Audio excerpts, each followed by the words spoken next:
Dust hung thick and gold in the single shaft of light, falling through the skylight of Thornfield Grange's attic. And 40 feet below, in the marble hall, the entire household stood frozen at the foot of a narrow staircase no gentleman of his rank had climbed within living memory. The Duke of Halvern took the steps 2 at a time, his boots striking bare wood, deaf to the housekeeper's stammered protests, and to Mrs. Price's outstretched, useless hand, reaching after his coat. Behind a locked door at the top of that staircase, secured with nothing grander than an iron bolt and a borrowed key, someone had begun, very quietly, to knock back. Priscilla Price seized her sister's wrist hard enough to bruise, her painted composure collapsing into something closer to panic as the Duke's shadow vanished around the turn of the stairwell above them. Dorothea's mouth opened on some fresh excuse about a fever, a draft. A physician summoned only that morning, but no sound came, because every lie the family had rehearsed for a week had been built for a man expected to believe them without climbing a single stair to look for himself. Their mother's ivory fan had already snapped shut in her fist. One delicate rib cracked clean through. 2 floors above them, Isabel Faraday knelt on the bare boards with a small rosewood box clutched against her chest, her ear pressed to a door that had been bolted from the outside for 3 days running. She heard the boots first, unfamiliar yet unhurried despite their speed, and beneath them, fainter, her step-cousin's voices climbing into that particular pitch reserved for lies about to be caught out. She did not yet know the name of the man taking those stairs 2 at a time. She knew only that, for the first time in 3 days, someone outside that door was finally listening. She could not have known that the man climbing toward her had spent the better part of a year quietly unraveling every ledger her guardian had ever signed, nor that he had once knelt beside her among frost-covered headstones without once offering his true name. To understand why a duke would abandon every rule of his rank to climb a servant's staircase before an audience of 30 scandalized guests, it is necessary to go back 12 months to a gray autumn morning in a country churchyard, when a stranger in a plain coat first learned the name Isabel Faraday. 3 days before the Duke of Halvern was expected to climb any staircase in her direction, a letter arrived at Thornfield Grange bearing a plain black seal,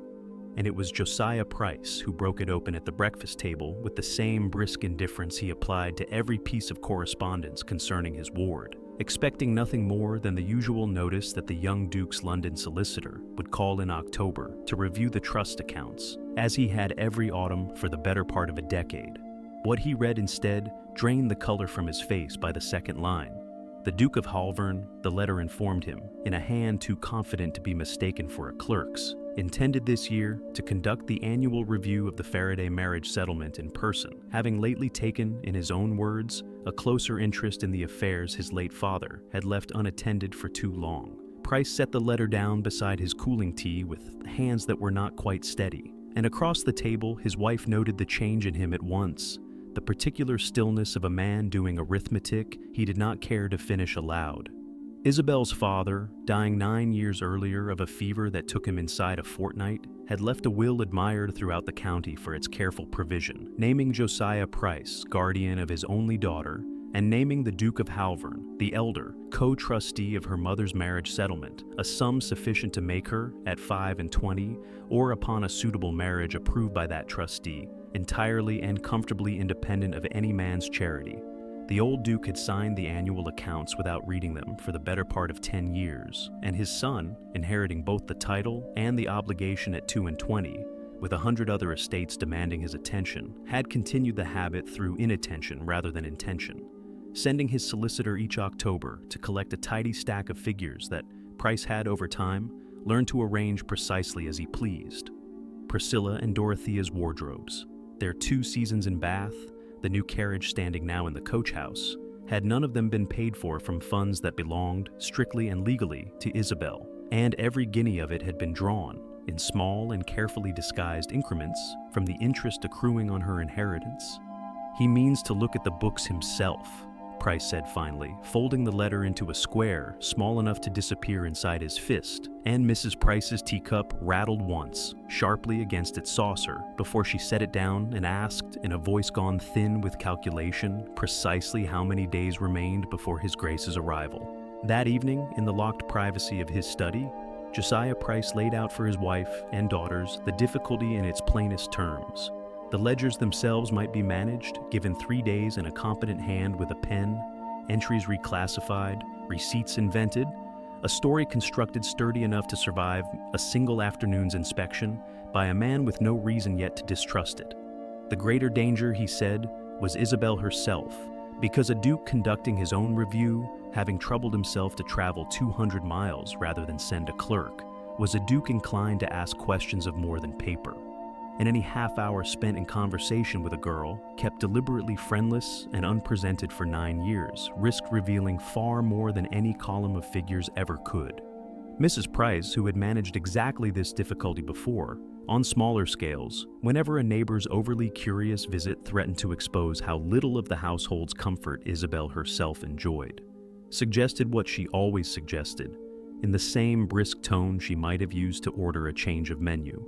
The girl was, as everyone locally understood, of a nervous and melancholy disposition, prone to spells that made her unfit for company, and a house guest of such consequence ought not to be troubled by the sight of her at all. It would not be the first time Isabel had spent a difficult week confined to the small room beneath the rafters, and the arrangement, Mrs. Price noted with the satisfaction of a woman revisiting a well-tested plan, had never once failed to produce the desired quiet. But Dorothea, sharper than her mother credited her, raised the deeper question none of them had yet spoken aloud. Even if this visit passed without incident, Isabel would turn 25 in little more than a year, and no forged ledger would survive a demand for the principal itself once she came of age to claim it outright. It was Mrs. Price who answered that too, after a long pause, describing in a voice gone almost gentle the private arrangement a physician of her acquaintance might be persuaded to make, a quiet certification of nervous incapacity requiring no public scandal and no court of law, only 2 signatures and a modest fee, sufficient to place the entire estate under guardianship indefinitely on the grounds that its heiress was unfit to manage it herself. Josiah Price, listening to his wife describe the ruin of a girl he had sworn before God to protect as though she were arranging a dinner party, said nothing to object. And by the time the candles guttered low that night, the plan for the coming week had been settled entirely, down to which room Isabel would occupy, and for how many days, without a single one of them once speaking her name. Isabel received the news of her sudden indisposition the following morning from Dorothea, who delivered it while arranging her own hair before Isabel's small looking glass, informing her cousin, without quite meeting her eyes in the reflection, that she had seemed unwell at supper, and that Mama thought it best she rest quietly upstairs until their guest departed. Isabel did not argue, because arguing had never once changed the outcome in 9 years of practice, and because she had learned, with the particular efficiency of a person raised inside another family's convenience, exactly how much energy a protest cost against how little it ever purchased. She climbed the narrow servant's staircase herself, rather than be escorted, carrying her own small bundle of a shawl, a tinderbox, and the single-worn novel she kept always within reach, and heard the key turn in the lock behind her before she had even crossed to the room's one small window. The attic at Thornfield Grange occupied the whole width of the house beneath its steep slate roof, a long, low space crowded with the discarded furniture of 3 generations, dust sheets draped over broken chairs like shrouded guests at a party no one remembered inviting, and a single skylight set into the rafters that let down, at this hour, a shaft of pale gray autumn light, thick with drifting motes. Isabel had furnished her corner of it, over the years, with the small, deliberate care of a woman making a home inside her own confinement. A narrow cot pushed beneath the skylight for the reading light it offered, a chipped washstand, and a low wooden trunk that had once belonged, she had been told, to her mother, though its contents had long since been removed and replaced with nothing anyone thought worth locking away. She sat on the edge of the cot and listened to the house settle into its ordinary rhythms below her, footsteps and voices and the distant clatter of the kitchen, and told herself, as she always told herself, that a week of solitude cost her considerably less than the alternative of sitting silent and unwanted at a table where she was never once addressed directly. What she did not yet know, dressing that morning in the plainest of her 3 gowns for a confinement she assumed would last, at most, a fortnight, was that this particular lock would not hold nearly so long as her guardians intended, nor that the reason for it, this time, concerned rather more than a stranger's comfort at supper. On the second afternoon of her confinement, restless with a boredom sharper than her usual patience allowed, Isabel knelt beside her mother's old trunk to see whether some forgotten scrap of ribbon or button might occupy an idle hour, and found instead that one of the floorboards beneath it gave slightly under her palm where the others held firm. She worked it loose with the edge of a hairpin, more out of curiosity than any expectation, and drew from the narrow cavity beneath a small rosewood box she had never once seen in 9 years of living in that house. Its hinges stiff with disuse, its lid carved with her mother's initials worn nearly smooth by handling. Inside lay a bundle of letters tied with faded ribbon, her mother's careful hand instantly recognizable even after so many years. And beneath the letters, folded separately in oiled cloth as though someone had once taken great care to keep it dry, a single legal document bearing her father's seal, and a great deal of formal language she read 3 times before its meaning settled fully into place. It was a fair copy of her parents' marriage settlement, the very deed that governed her own inheritance, and in the margin, in her mother's hand, rather than any lawyer's, ran a short private note dated the month before her mother's death, observing that a duplicate had been placed here should the original ever prove inconvenient for certain parties to produce. Isabel sat back on her heels in the thin gray light, with the document trembling slightly in her hands, understanding for the first time that her mother, dying young and already suspicious of the household she was leaving her daughter to, had taken the trouble to hide proof of exactly what Isabel was owed, and by whom, in a place she must have trusted her daughter to eventually find. She read the letters that followed slowly, savoring words meant for her at an age she could not yet remember receiving them, and it was somewhere in the 3rd letter, amid her mother's gentle account of the small, ordinary happiness of her marriage, that Isabel found herself thinking, unbidden, of the only other person who had ever spoken to her about her father's affairs, as though her own understanding of them mattered. She had not thought of the stranger from the churchyard in some months, had told herself firmly that a single conversation, however kind, changed nothing about the shape of her days, and yet, holding proof in her own 2 hands of exactly the injustice he had once gently suspected, she found she could no longer keep the memory quite so easily folded away. A year earlier, on the cold gray morning marking 8 years since her father's death, Isabel had walked the 2 miles to the parish churchyard alone, as she did every October, to lay a small bundle of late chrysanthemums against the plain stone that marked his grave, one of the few outings from Thornfield Grange no one troubled to forbid her, since grief cost the household nothing and required no explanation. She had not expected to find another visitor, already standing among the frost-whitened headstones, some distance off. A tall man in a plain dark coat, without livery or crest, examining the Faraday family plot, with an attention that struck her, even at a distance, as considerably more careful than idle curiosity usually allowed. He straightened at the sound of her approach and offered a bow, correct enough to suggest good breeding, but plain enough to suggest nothing of rank, introducing himself only as Mr. Gray, a name he delivered with a faint hesitation of a man unaccustomed to using an alias and not yet skilled at concealing it. He explained when she asked what business brought a stranger to her father's grave on so particular a morning, that he had been sent to review certain papers connected with the late Mr. Faraday's estate, and had thought it proper, having read a great deal about the man in ledgers and letters, to see for himself where he lay. Isabel found this a strange enough answer to trust rather than doubt, precisely because it was too odd to be flattery, and told him, with the frankness of a woman who had few enough conversations to spend carefully, that she was the daughter in question, and that whatever papers he had read likely told him a great deal more about her own circumstances than she herself had ever been permitted to know. Something shifted in his expression at that, a stillness she would only later learn to recognize as a man recalculating everything he thought he understood, and he asked her, gently and without the pity she had come to dread from strangers, whether she found her situation as comfortable as a gentleman's daughters ought to be. She answered honestly because his question had contained no cruelty to guard against, admitting that comfort was not, perhaps, the word she would have chosen for 9 years, spent grateful for a guardianship she had never once been permitted to question. He said very little in reply, only that he intended to look more closely into the matter than he suspected anyone had troubled to look in some years. And when she asked, half in jest, whether Mr. Gray made a habit of visiting the graves of strangers whose ledgers he reviewed, he answered, with the first real smile she had seen from him, that he was beginning to suspect this particular ledger concerned him rather more than most. They walked the length of the churchyard together for the better part of an hour, an impropriety Isabel would have avoided with any other stranger, and permitted herself that morning without quite examining why, and Mr. Gray asked her a great many careful questions in the unhurried manner of a man accustomed to listening, rather than performing conversation, about her guardian's household, about whether she had ever seen the papers governing her own inheritance,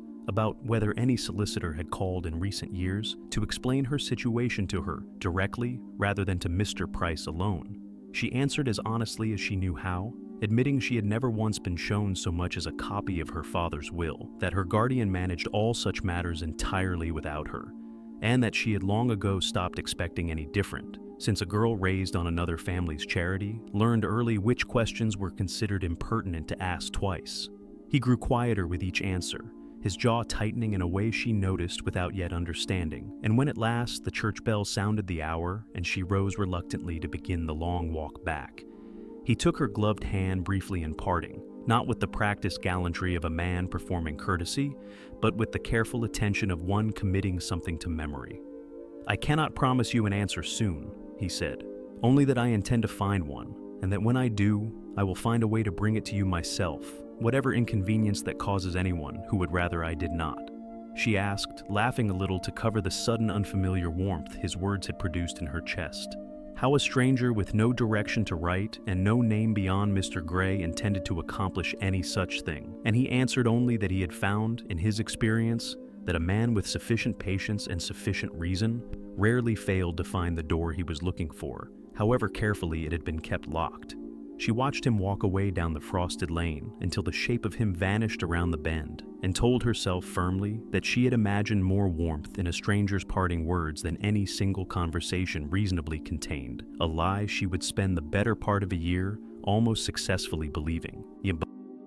Some 3 months after their first meeting, a party of surveyors arrived at the boundary between Thornfield Land and the neighboring Halvern estate to settle a minor dispute over a stretch of disputed hedgerow, a matter ordinary enough that Josiah Price thought nothing of receiving the gentleman overseeing it to tea, and gave no particular attention to the fact that the same gentleman requested with perfect courtesy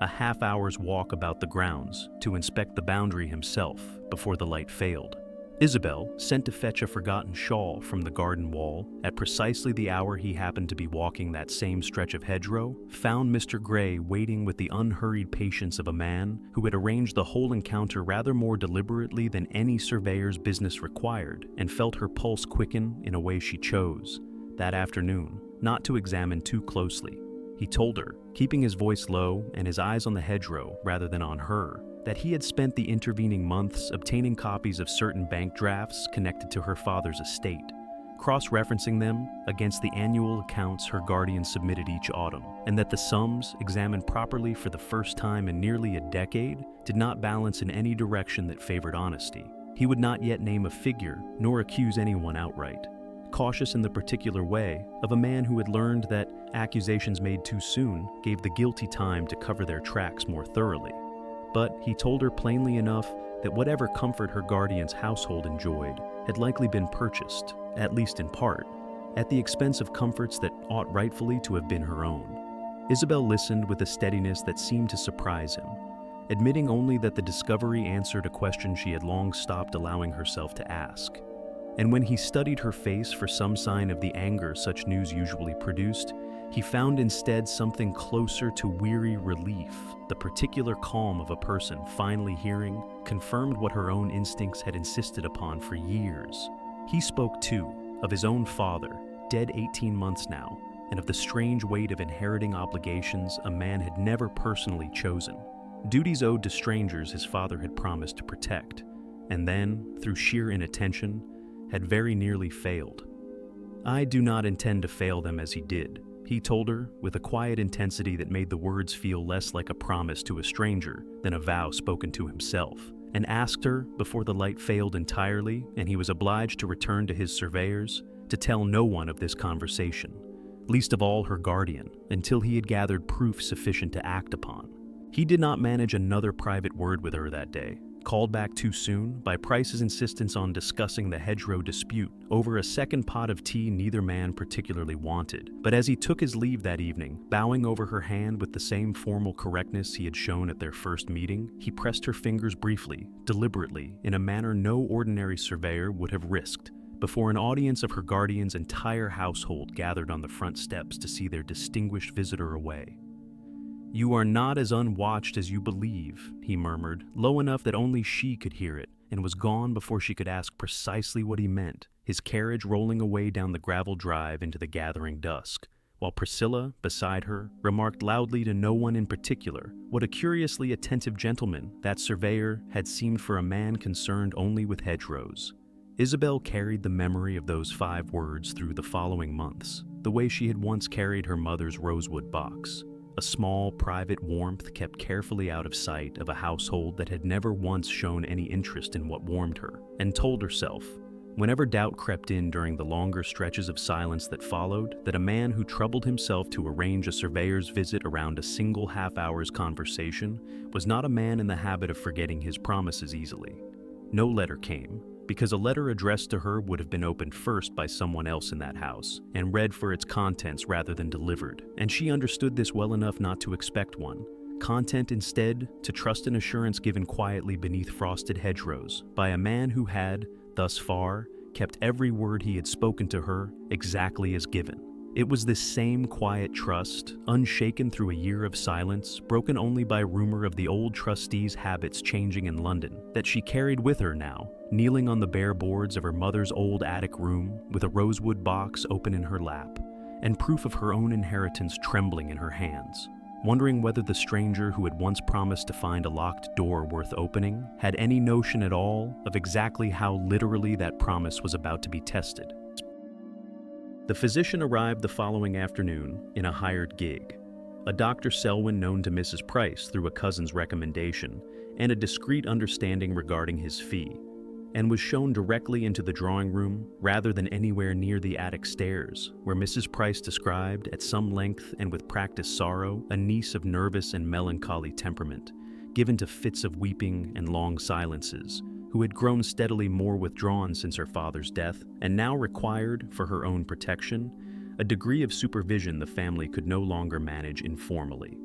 Dr. Selwyn nodded along with the particular attentiveness of a man already calculating his fee rather than his diagnosis, asked no question that might have required him to actually see the patient in question, and produced from his bag, after perhaps 20 minutes' conversation conducted entirely without Isabel present,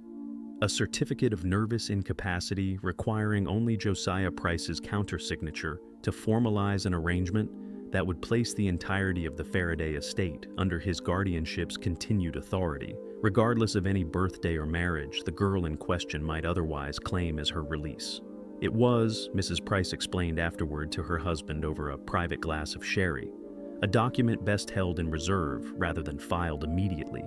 Useful should the Duke's visit uncover more than they could otherwise explain, a final safeguard ensuring that even full exposure of the household's arrangements with the trust funds might be recast before any court, as the reasonable caution of guardians managing an unstable young woman's affairs rather than the theft it plainly was. For the Duke's benefit specifically, they settled on a gentler story. Miss Faraday, exhausted by her nerves, had been sent that very week to recover with a distant relation near Harrogate, an absence that conveniently explained her failure to appear at dinner, and required no mention of attics or locked doors at all, provided no one in the household proved careless enough to contradict it. Upstairs, unaware that a physician had that afternoon signed away her right to ever again manage her own inheritance without first satisfying a court of her sanity,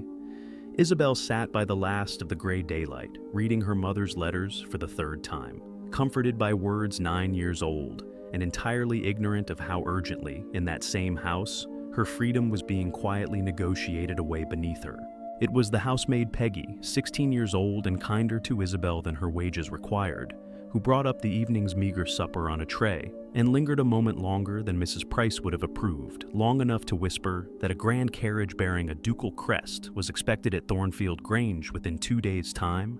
and that the whole downstairs had been thrown into a fever of polishing and airing rooms in preparation. Isabel's hand stilled over the tray at the words ducal crest, an old, half-buried hope stirring somewhere beneath the fear that had governed the last 3 days, because a duke traveling with his own crest visible was no ordinary trustee's solicitor, and a stranger who had once promised, beneath frosted hedgerows, to find whatever locked door stood between them, had spoken of duties inherited from a dead father, in terms that now, considered carefully, sounded very little like the modest obligations of a surveyor. She asked Peggy, as carefully as she dared, whether anyone downstairs had mentioned the Duke's given name, and Peggy, delighted to be trusted with a genuine confidence for once, reported that Cook had called him the Duke of Halvern,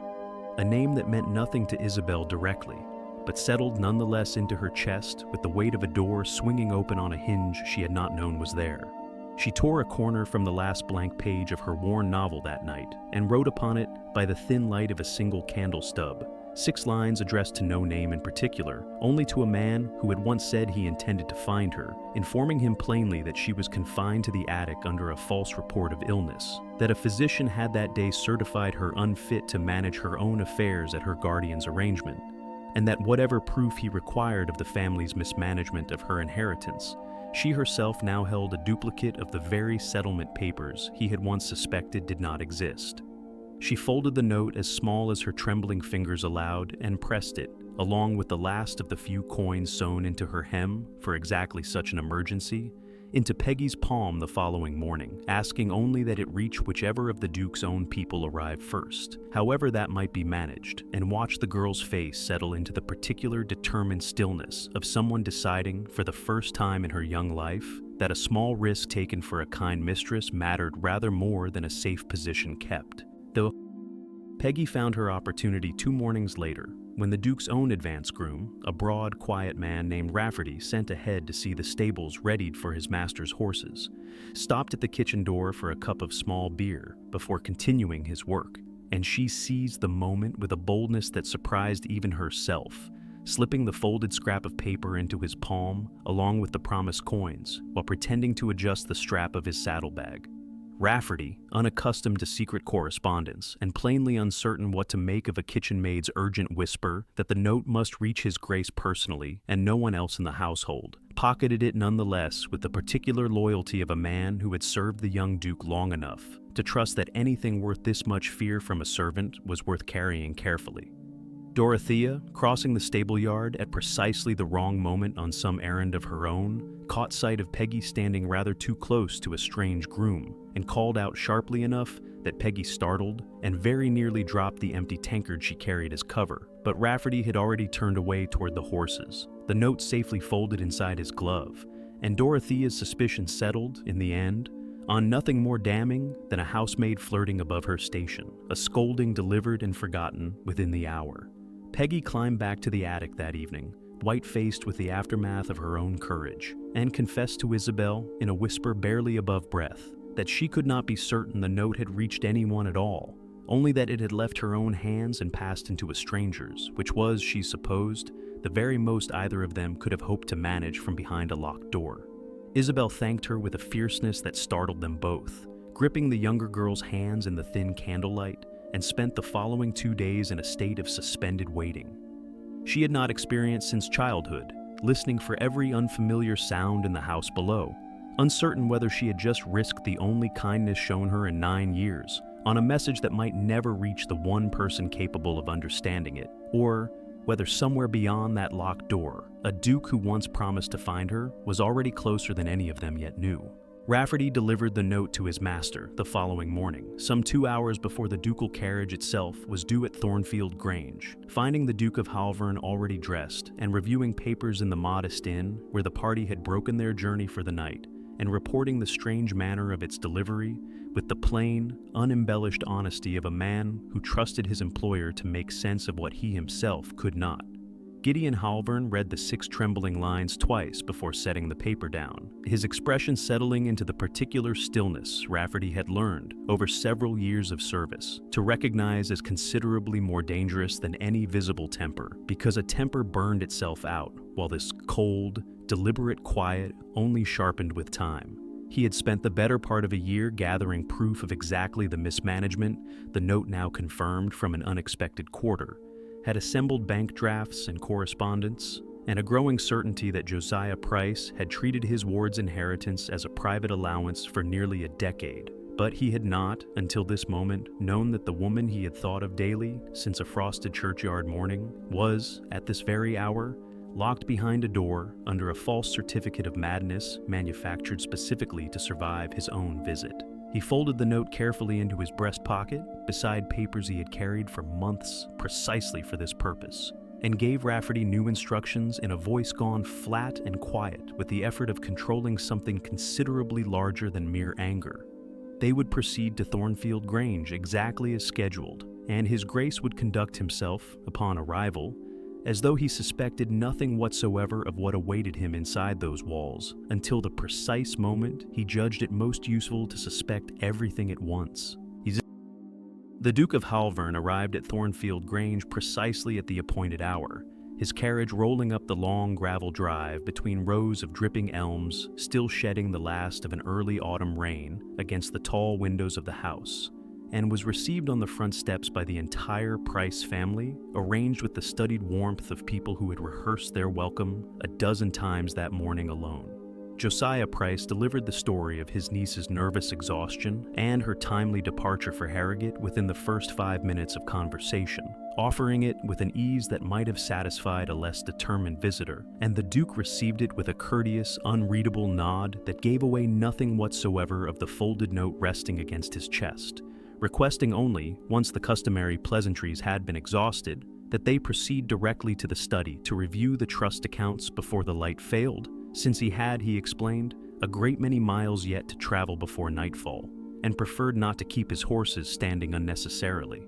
Price, faintly relieved at a request that promised at least the appearance of ordinary business, led him to the study and laid out a full decade of carefully reconstructed ledgers, and for the better part of an hour the Duke examined each page with a thoroughness that made Price's collar grow steadily tighter. Cross-referencing figures against a small private notebook, he consulted without explanation, his questions growing more precise and more difficult to answer with each passing quarter hour. It was in the midst of this examination, while Price fumbled an explanation for a discrepancy in the previous spring's accounts, that a young housemaid passing the study door with an armful of linens was overheard by both men remarking to another servant, in the unguarded tone of a girl who had not been warned the Duke's hearing carried so far, that Miss Isabel had eaten nothing again that morning, and that someone ought to carry her tray up before cook complained a second time.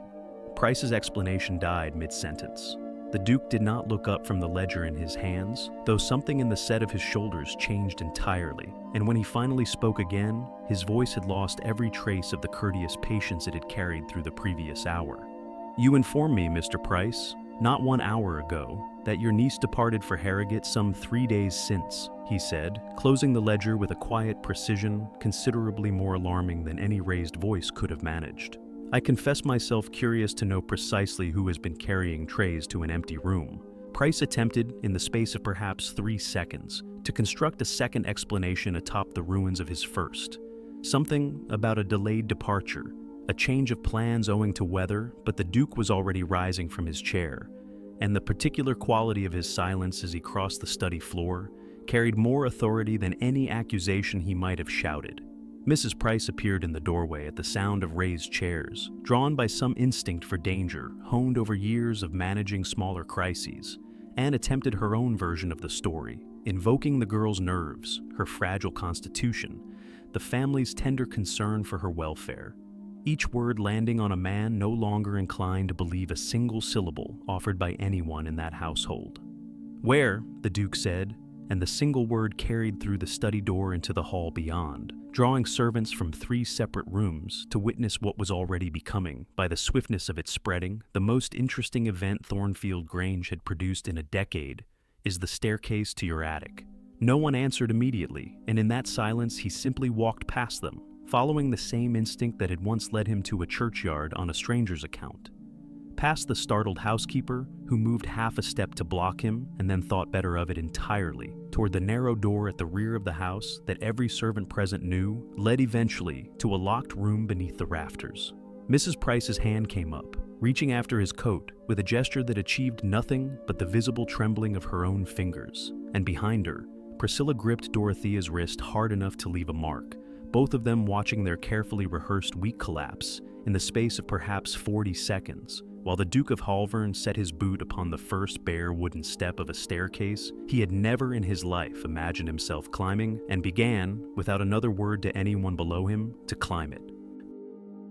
He reached the top of the narrow staircase within a matter of seconds despite its considerable length, his long stride covering 2 steps at a time, exactly as the household would describe it for weeks afterward, and found, as expected, a plain door secured from the outside by a simple iron bolt rather than any proper lock, a detail that struck him in the single furious instant he registered it as somehow more damning than any forged ledger could have been. He drew the bolt back himself rather than waste the seconds it would have taken to summon a key from whichever servant held it, and pushed the door open onto a long, low attic room washed in the thin gray light of a single skylight, dust drifting visible in the shaft of afternoon sun, and found Isabel Faraday already on her feet near the center of the room, a small rosewood box still clutched against her chest, exactly as she had held it, while listening to his boots climb toward her. For a long moment neither of them spoke, the recognition passing between them with a force that seemed to still even the drifting dust, because the man standing in the doorway wore a duke's traveling coat rather than a plain surveyor's, and yet his face, his bearing, the particular quality of his stillness belonged unmistakably to the stranger who had once knelt beside her among frost-covered headstones and asked whether her situation was as comfortable as it ought to be. "Mr. Gray," she said finally, the name feeling suddenly small and insufficient in her mouth, and watched something in his composed, careful expression break open entirely at the sound of it. "Gideon," he answered, crossing the attic floor in a handful of strides, indifferent entirely to the household now crowding the narrow doorway behind him, servants and guardians alike craning to witness what none of them had ever expected to see inside that room. "My name is Gideon Halvern, and I ought to have told you so a year ago in that churchyard, and I am sorrier for the delay than I can easily say, standing here now and seeing exactly what that delay has cost you." He reached for the hand not occupied with the rosewood box, and found it steadier than his own, and understood, in that single unguarded moment, precisely why a woman raised inside 9 years of quiet cruelty had never once, in all that time, allowed herself to break. Behind him, crowding the narrow doorway in a state of undignified disarray that none of them would ever quite live down among the servants who witnessed it, Josiah Price and his wife arrived breathless from the stairs, already assembling some fresh explanation about misunderstandings and overzealous physicians. But the words died before either of them could properly finish a sentence, because Isabel had stepped forward, past the Duke's shoulder, and held out toward her guardian the small rosewood box she had carried through 3 days of confinement, as though it weighed nothing at all. "I believe," she said, in a voice steadier than she had thought herself capable of producing, "that His Grace will find this considerably more useful than whatever figures you presented him downstairs." She opened the box and drew out the oilskin-wrapped document, offering it directly to Gideon, rather than to the guardian who had kept it hidden from her existence for 9 years, and watched the Duke's expression shift as he unfolded a duplicate of the very marriage settlement his own missing father should have overseen from the start. Her mother's private marginal note, visible in ink gone brown with age, evidence that someone in this house had known, long before any surveyor's visit or physician's certificate, precisely what was owed and to whom. Josiah Price's face had gone the color of old ash, and Mrs. Price, for perhaps the first time in her calculating life, found herself entirely without a single word worth offering, while behind them both, Priscilla and Dorothea stood frozen in the doorway, watching 9 years of careful arrangement collapse in the space of a single afternoon. "This household," the Duke said, folding the document with a care that made the gesture feel almost ceremonial, "has managed, in the space of 1 letter from London, to demonstrate rather more thoroughly than any ledger could exactly how badly its guardianship has failed. We will discuss the remainder of this matter downstairs, Mr. Price, where I intend a considerably fuller accounting than the one you offered me an hour ago." In the study below, with the false ledgers spread across the desk beside the genuine bank drafts he had spent a year quietly assembling, the Duke of Halvern laid out for Josiah Price, in the flat, unhurried language of a man who had rehearsed this particular reckoning many times in private, the precise extent of what nearly a decade of unsupervised guardianship had cost Isabel Faraday, sum by sum, year by year, until the total sat between them on the desk, like a debt no amount of explanation could soften. He produced, too, the physician's certificate, discovered folded inside Mrs. Price's own writing desk by a housekeeper no longer inclined to protect a family that had, within the hour, revealed itself capable of locking a grieving girl in an attic and forging her incompetence besides, and read aloud the document's careless, unexamined language with a contempt he made no effort to disguise, noting, for the room's benefit, that a certificate signed without once examining its subject would not survive 5 minutes' scrutiny before any court that troubled to ask a single honest question.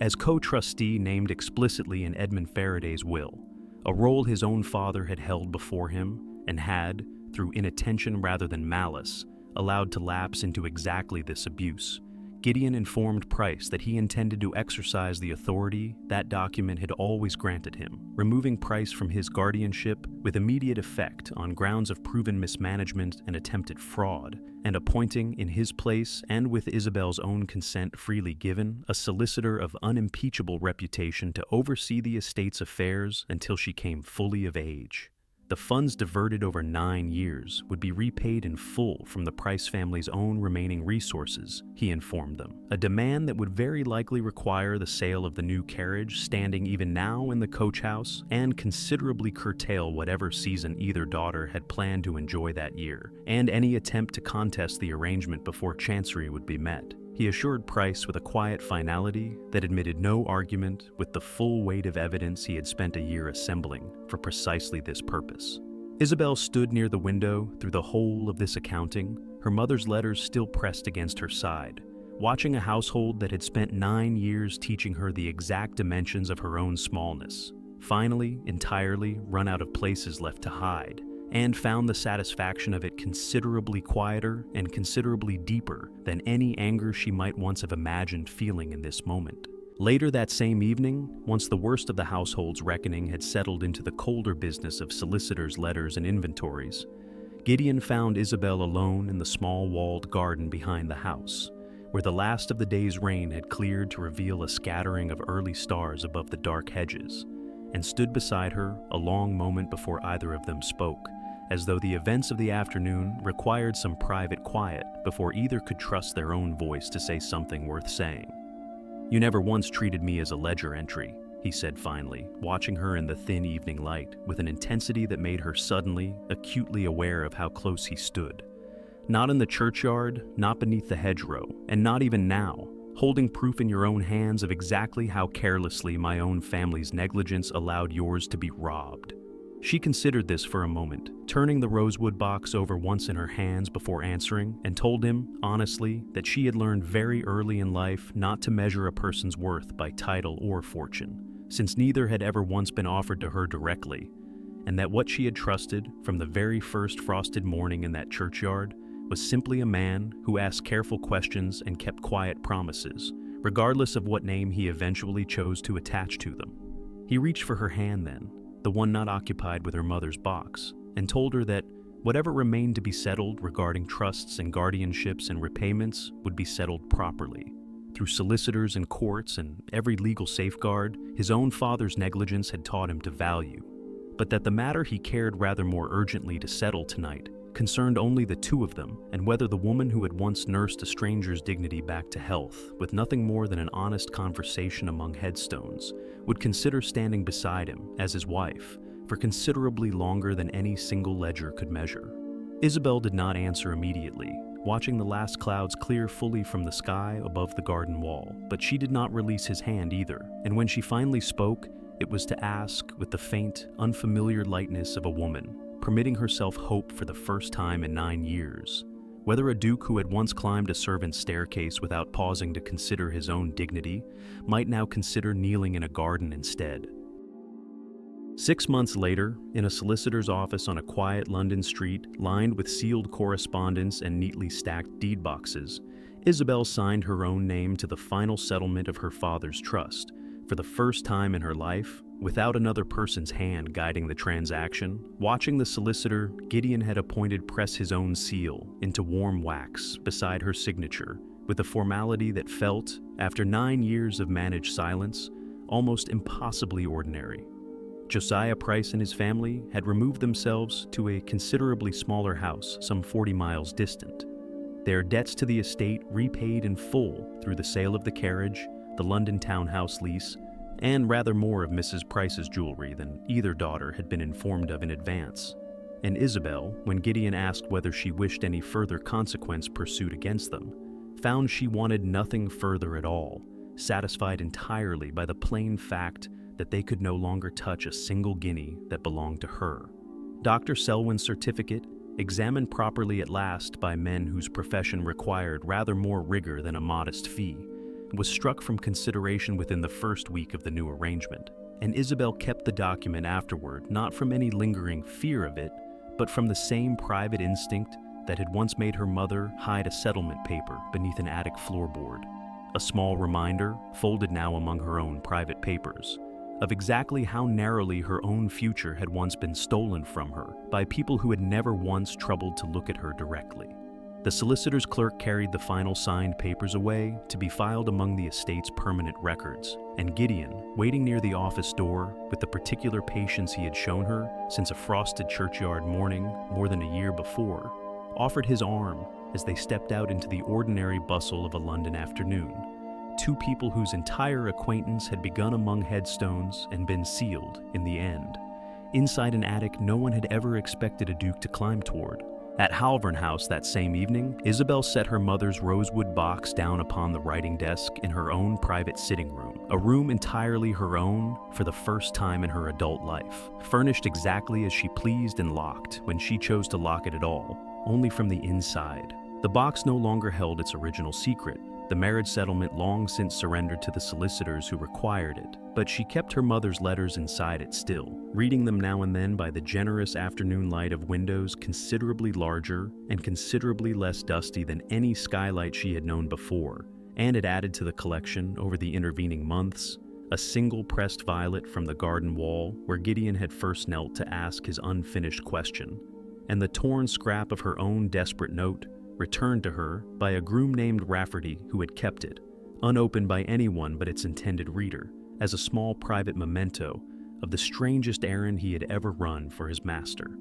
Young Peggy, brought to Halvern House at Isabel's insistence as her own lady's maid rather than anyone else's servant, dusted the desk each morning with a particular care that suggested she understood, better than most, exactly what small courtesies could sometimes accomplish when offered without hope of return. Isabel stood at the tall window near dusk, with Gideon's arms settled around her, watching candlelight begin to gather in the windows of a home that belonged, at last and entirely, to no one's convenience but her own, and thought of a locked door, a loose floorboard, and a stranger among frost-covered headstones, who had kept every quiet promise he ever made her. Understanding fully now that no attic, however carefully bolted, had ever truly been able to keep her from the life that was always, rightfully, hers to claim. If a woman locked away and declared unfit could still be found, still be believed, still be given back every guinea and every ounce of dignity a household once tried to steal from her, then perhaps no door is ever truly the last word on what a person is owed. Tell us in the comments which moment of Isabel's story moved you most. And if you believe every overlooked woman deserves her own reckoning, subscribe for another forbidden romance next week.